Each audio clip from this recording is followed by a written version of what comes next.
Hi, Tom.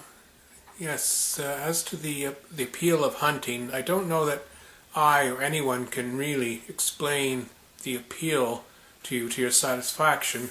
But what I can do is share with you what the appeal is for me personally, and where to begin. Well, this goes back a long way since I was very young. I've had a passion for the outdoors and the natural world. From as far back as I can remember, I was always out exploring fields, marshes, woodlots, and viewing, observing the wildlife, the insects, the plants, the amphibians, the animals, the birds, everything. And I couldn't get enough of books on natural history. Just love of learning about the natural history and how ecosystems function, and learning about things like the food chain,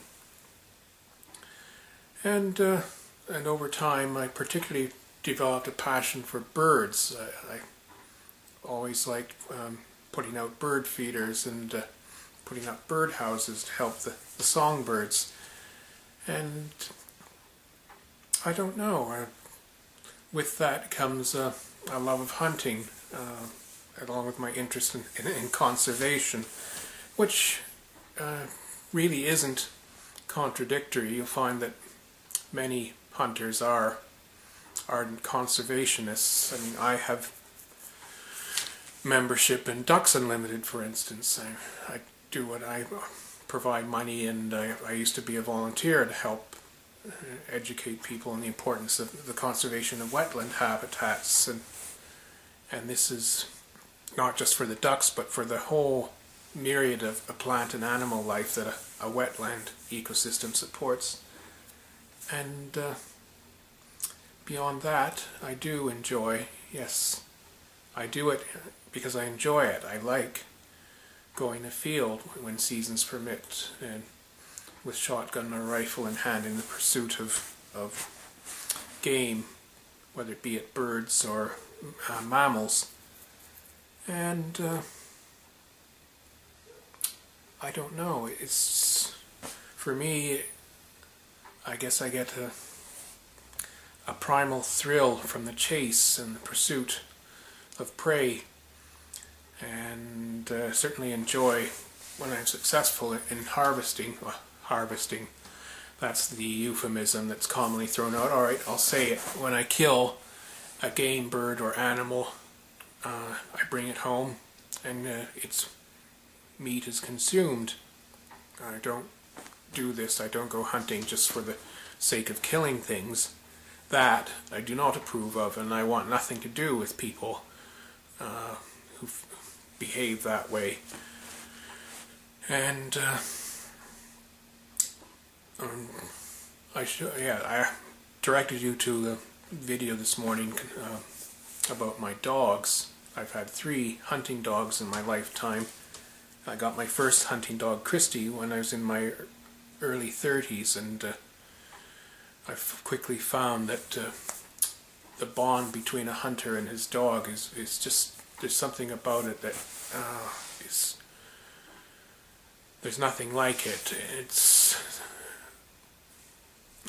when you start with an 8 to 10 week old puppy, and then from that moment on, you are together training and hunting, and it's just such a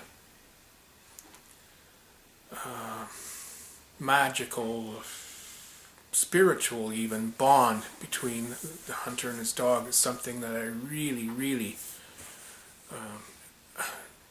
cherish. So yes, another week I'll be starting with my 4th hunting dog, Hera, and I'll be sure to introduce her to you in a video. By way of a conclusion, and I'd like to try to address the wider question you ask, which is, well, what is the appeal of hunting? And I'd like to read to you a quote from a philosopher named Jose Ortega y Gasset, from an essay he published in 1942 called Meditations on Hunting.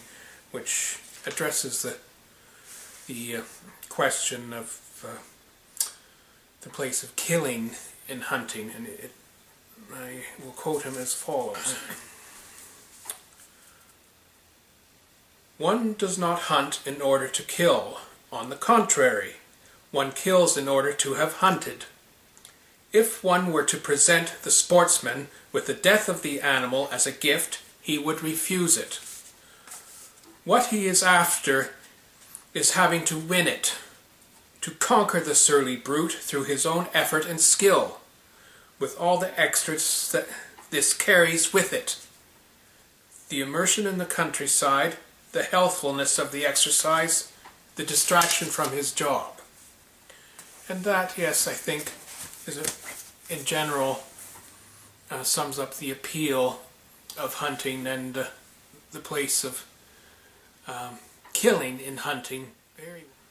At any rate, I'm excited, looking forward to welcoming Hera, and just as you are, I'm sure looking forward to adopting your greyhound in the new year. So we'll have more to talk about, and things like dog care and such. And meanwhile, I hope life's good for you as it is for me.